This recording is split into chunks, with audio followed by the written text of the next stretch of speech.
The year was 1453, and Constantinople stood as the last jewel of the Byzantine Empire, her ancient walls rising against the Ottoman tide that threatened to sweep her into history's forgotten pages.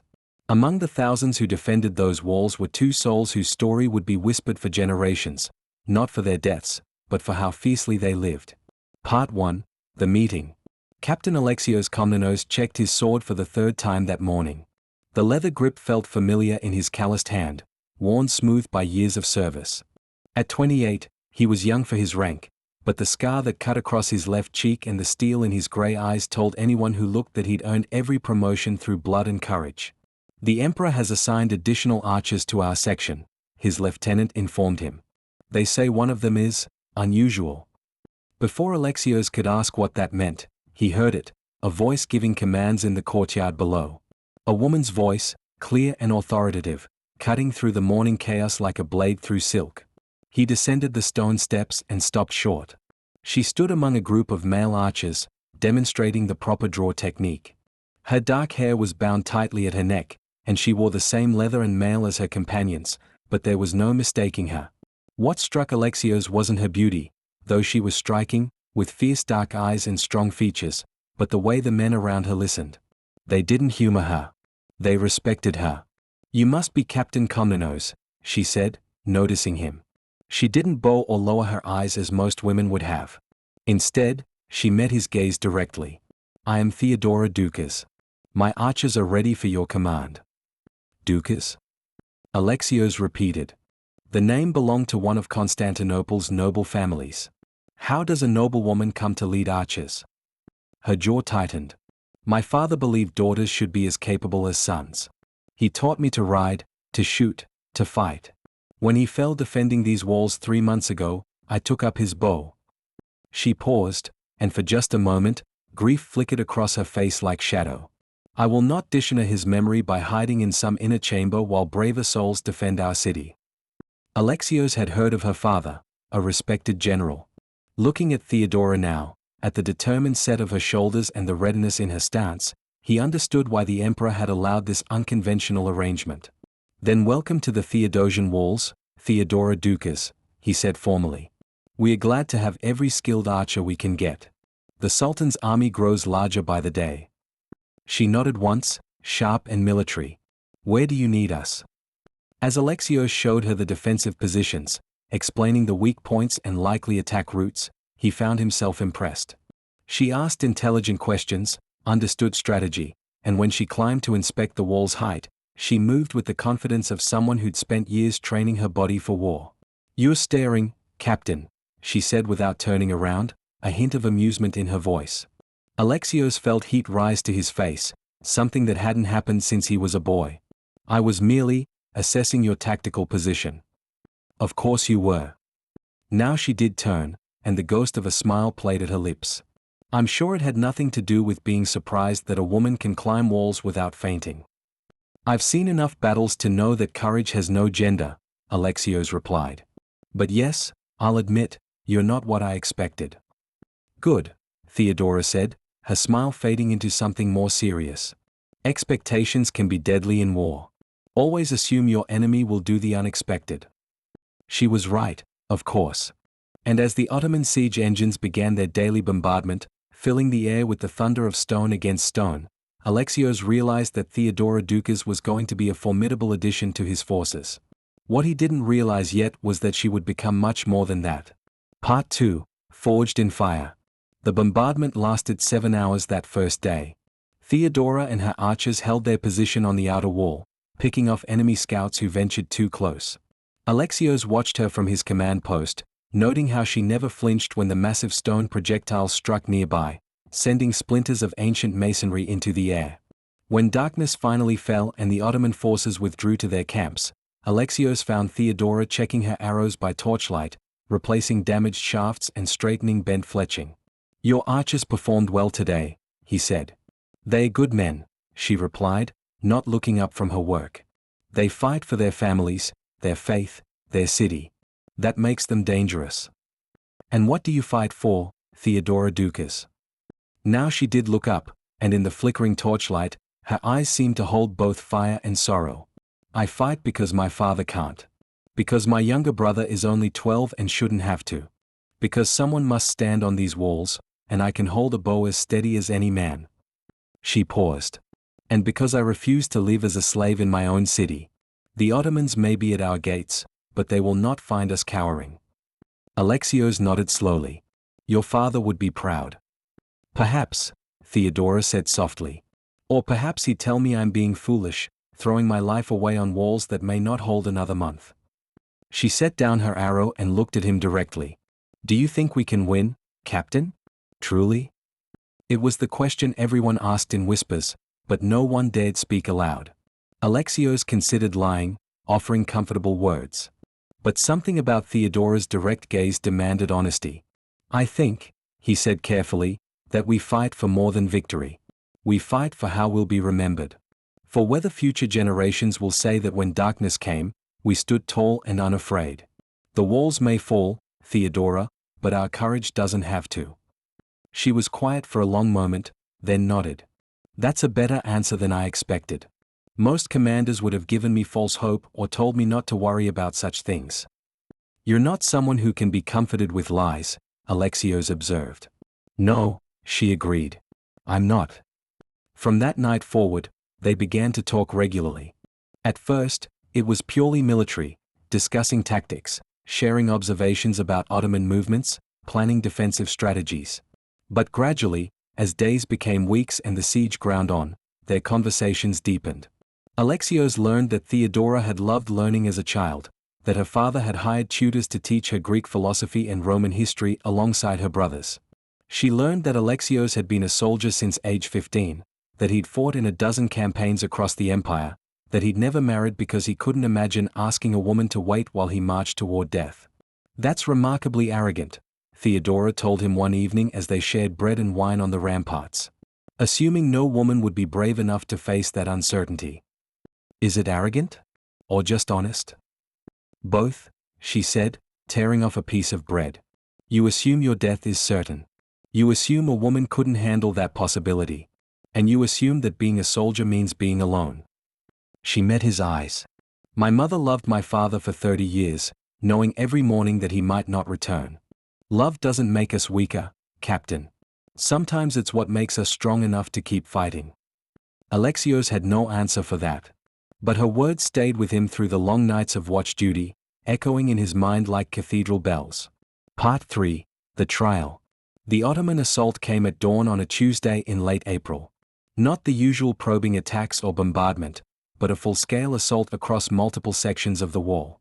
Thousands of soldiers surged forward with scaling ladders, their war cries filling the air like the roar of an angry sea. Theodora's section faced the brunt of it. Alexios saw it from his position and immediately ordered reinforcements, but they were already engaged elsewhere. He watched, heart in his throat, as the ladders rose against the walls like a forest of deadly timber. Watched as Theodora and her archers poured arrows down into the mass of attackers with machine-like efficiency. But there were too many. Far too many. Sir, we need to reinforce the eastern section or they'll breach, his lieutenant shouted over the chaos. Alexios made the only decision he could. He grabbed his sword and led a charge toward Theodora's position. They reached it just as Ottoman soldiers crested the wall. The fighting became brutal, intimate, the kind of close-quarters combat where breath and blood mixed together. Alexios fought his way toward where he'd last seen Theodora, cutting down enemy soldiers with the desperate strength of a man who just realized he couldn't bear to lose someone. He found her holding a breach point with only 3 archers, her bow discarded, a short sword in her hand. She was wounded, blood ran down her left arm, but she fought with the fury of the ancient Amazons, her blade moving in tight, efficient arcs. Fall back. Alexios shouted, arriving with his men. We'll hold here. No. Theodora shouted back, blocking an overhead strike and driving her blade into her attacker's side. If we give them this section, they'll flank the main gate. She was right, and they both knew it. So they fought side by side, Alexios and Theodora, as morning stretched into afternoon. He covered her weak side when her wound slowed her. She shouted warnings when attackers came at him from blind angles. They moved together like dancers who'd practiced the steps 1,000 times, though they'd never fought together before. At some point, Alexios realized he wasn't just fighting for Constantinople anymore. He was fighting for the woman beside him, for the possibility of a future he'd never dared imagine. The Ottomans finally withdrew when Byzantine reinforcements arrived from the inner walls. The defenders had held, but barely. In the aftermath, as the wounded were carried away and the dead were arranged for burial, Alexios found Theodora sitting on a piece of broken wall, having her arm bandaged by a surgeon. "You should have fallen back," he said, his voice rougher than he intended. She looked up at him, exhausted and pale from blood loss, and smiled slightly. "So should you, Captain. Yet here we both are." "Theodora." "I know," she said quietly, and somehow he understood that she was answering a question he hadn't yet asked. "I know, Alexios." The use of his given name felt like an intimacy more profound than a touch. In that moment, with death all around them and the smell of smoke thick in the air, something shifted between them, something neither could take back. Part 4. Love in the Shadow of War. They tried to be discreet. In an army of thousands, with death a constant companion, there were more important things to worry about than two officers who'd found comfort in each other. But word spread anyway, as it always does. Some disapproved, a noblewoman and a common-born captain, fighting side by side, stealing moments together between battles. But most understood. In times like these, when tomorrow was never guaranteed, who could judge two people for grasping whatever happiness they could find? Alexios had never been in love before. He'd had companions, brief encounters between campaigns, but nothing that touched the core of him. Theodora was different. She challenged him, matched him, understood the burden of command because she carried it herself. When she smiled at him across a planning meeting, he felt like he could hold the walls forever with his bare hands if that's what it took to keep her safe. For Theodora, loving Alexios felt like finally finding someone who saw her completely, not as a noble's daughter or an unusual woman in armor, but as a soldier and a person, with all her strengths and fears laid bare. He never asked her to be softer or more careful. He trusted her to fight beside him, to make her own choices, to be exactly who she was. "My father used to say that the best partnerships are between equals," she told him one night as they stood watch together, the city dark and quiet below them. "That's why he loved my mother, because she was his intellectual match, his moral compass, his partner in all things, not just his wife." "He sounds like he was a wise man," Alexios said. "He was." Theodora leaned against the wall, looking out at the enemy campfires that dotted the darkness like fallen stars. "I used to think I'd never find that kind of partnership. The men who courted me either wanted a decorative wife or were intrigued by the novelty of a warrior woman, but expected me to give it up after marriage." She turned to look at Alexios. "You never asked me to be anything other than what I am." "Why would I?" Alexios asked simply. "You're already extraordinary." She reached out and took his hand, her calloused fingers intertwining with his. They stood like that for a long time, two soldiers stealing a moment of peace before the next battle came. Their love became known throughout the garrison, and strangely, it lifted spirits. Here were two people who'd found joy even in the midst of darkness, who proved that life and hope could flourish even when death surrounded them. Young soldiers would point them out to each other. "There's Captain Alexios and Lady Theodora, the ones who held the Eastern Wall." Older veterans would nod approvingly, remembering their own wartime romances. They became an example, not because they tried to be, but because they showed what was possible, a partnership of equals, built on mutual respect and shared courage. They fought together, planned together, made decisions together. When Alexios consulted Theodora before making tactical choices, the other officers learned to do the same with their own subordinates. When Theodora defended Alexios's decisions even when she disagreed, showing loyalty without blind obedience, other soldiers learned the difference between civility and service. But the siege ground on. The Ottoman Sultan brought up his greatest weapon, the massive cannon called basilica, capable of hurling stone balls that weighed over half a ton. Day after day, it pounded the Theodosian walls, each impact sending tremors through the ancient stones. Part 5. The Darkest Hour. The wall developed a crack in mid-May. A massive fissure that ran 30 feet up from the foundation, widening with each cannonade. Engineers worked frantically to shore it up, but everyone knew it was only a matter of time. "They'll concentrate on this point," Theodora said, studying the crack during a brief lull in the bombardment. "They'd be fools not to." "Agreed," Alexios said grimly. Which means we need to concentrate our best defenders here. They looked at each other, the unspoken understanding passing between them. The best defenders meant them. That night, as they prepared for what they both knew would be the decisive assault, Theodora came to Alexios's quarters. She closed the door behind her and stood there for a moment, just looking at him. I need to say something, she said finally. In case we don't have another chance. Theodora. No, let me speak. She crossed to him, taking both his hands in hers. Before I met you, I thought I knew what I was fighting for. Duty, honor, family, faith, all noble things. But you showed me something else. You showed me that even in war, even facing death, we can choose to live fully. To love completely. To be brave not just in battle, but in opening our hearts. Alexios felt his throat tighten. You taught me the same. I'd spent so many years thinking that being a soldier meant being alone, that caring too deeply would make me weak. You proved that love is its own kind of courage. Whatever happens tomorrow, Theodora said, her voice steady despite the tears in her eyes, I want you to know that loving you has been the greatest honor of my life. Greater than any battle won, any enemy defeated. You made me braver, Alexios. You made me better. He pulled her close, holding her like she was the only solid thing in a world that was crumbling around them. And you, he whispered against her hair, you showed me what I was really fighting for. Not just walls and cities and empires, but this, the chance for people to live and love and be free. You are my reason, Theodora. My purpose. They held each other through the night, two soldiers finding peace in the eye of the storm, knowing that dawn would bring either salvation or destruction. Part 6, The Final Stand. The assault came with the sunrise, massive and overwhelming. The Ottomans concentrated their entire force on the cracked section of wall, sending wave after wave of their elite Janissary troops against it while the great cannon pounded without mercy.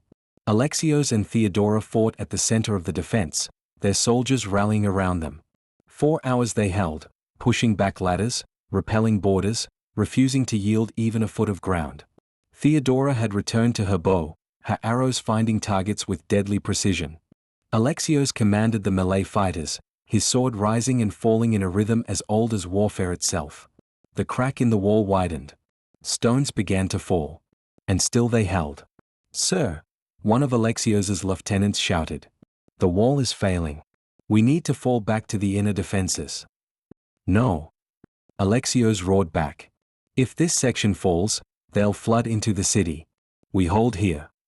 But even as he said it, he felt the ground shudder beneath his feet. The crack had become a breach, and Ottoman soldiers were pouring through it like water through a broken dam. Theodora, he shouted across the chaos. Lead your archers to the inner wall. Now. Not without you, she shouted back, loosing another arrow that took an enemy soldier in the throat. That's an order. I don't take orders from you anymore, Captain. And despite everything, the death, the destruction, the end of their world, she smiled at him. We are partners, remember? We stand together. So they did. As the wall crumbled around them, as the Ottoman tide seemed unstoppable, Alexios and Theodora fought side by side, their soldiers inspired to impossible heroism by their example. Men who should have broken and run instead held their ground, fighting with the courage of those who found something worth dying for. And then, impossibly, horns sounded in the distance. Not Ottoman war drums, but Byzantine trumpets, coming from the sea. Reinforcements, someone shouted. Ships in the harbor. Reinforcements. The Genos had come. 3 ships filled with professional soldiers, hired by the Pope himself to aid Constantinople.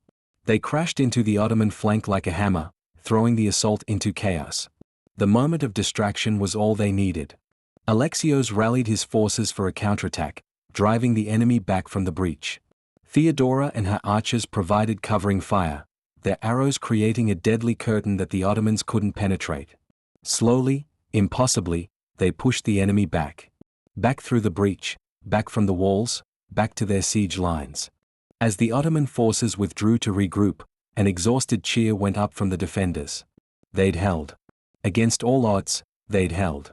Part 7. After the storm. The Genos reinforcements changed everything. With fresh troops and supplies, the Byzantine defense stiffened.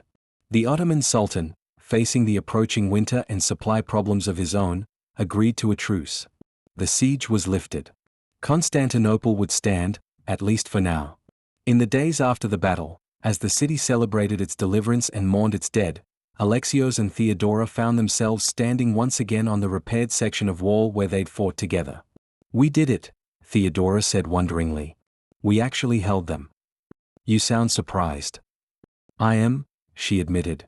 "After my father died, I wasn't sure I believed anymore. In victory, in justice, in any of it. I fought because I didn't know what else to do." She turned to face him. "But you gave me something to fight for. Something to believe in." Alexios took her hand, no longer caring who saw or what they thought.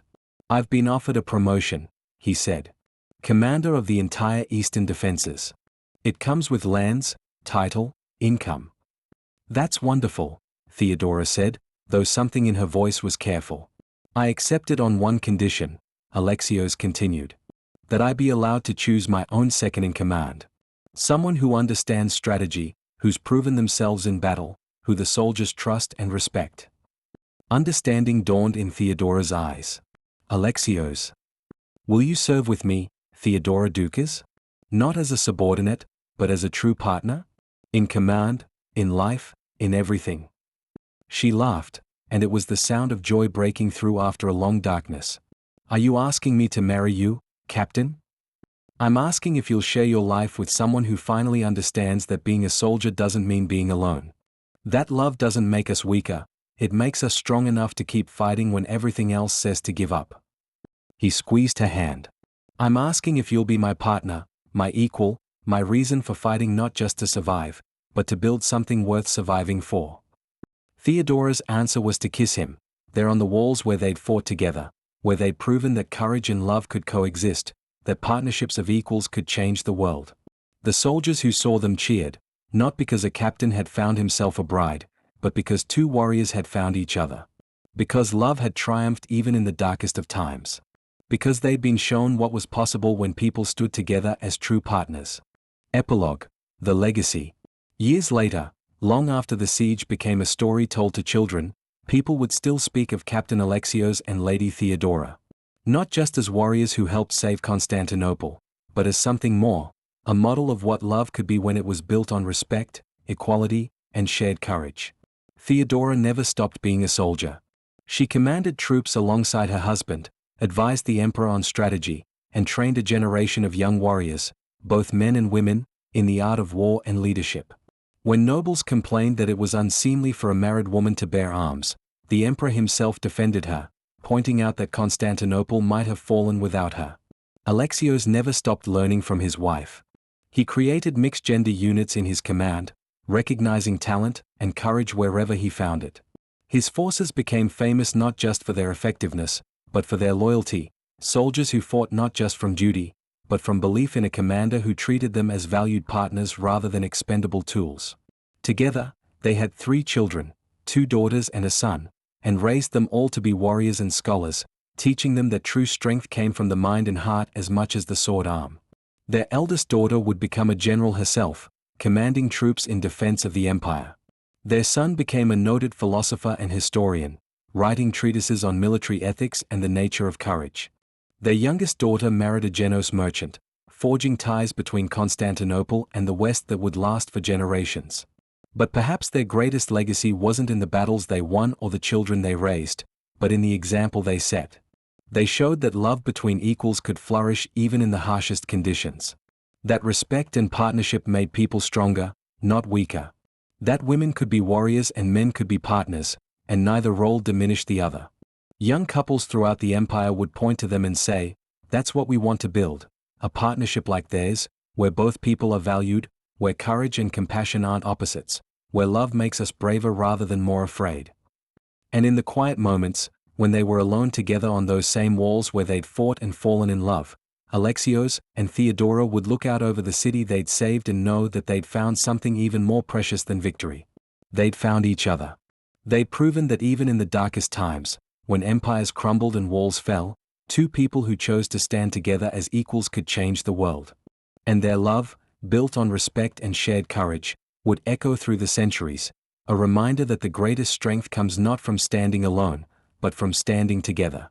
In the Chronicles of Constantinople, many heroes are recorded.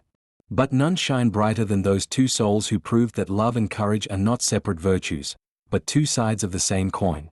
May their example guide us all. Byzantine Chronicle, 1454.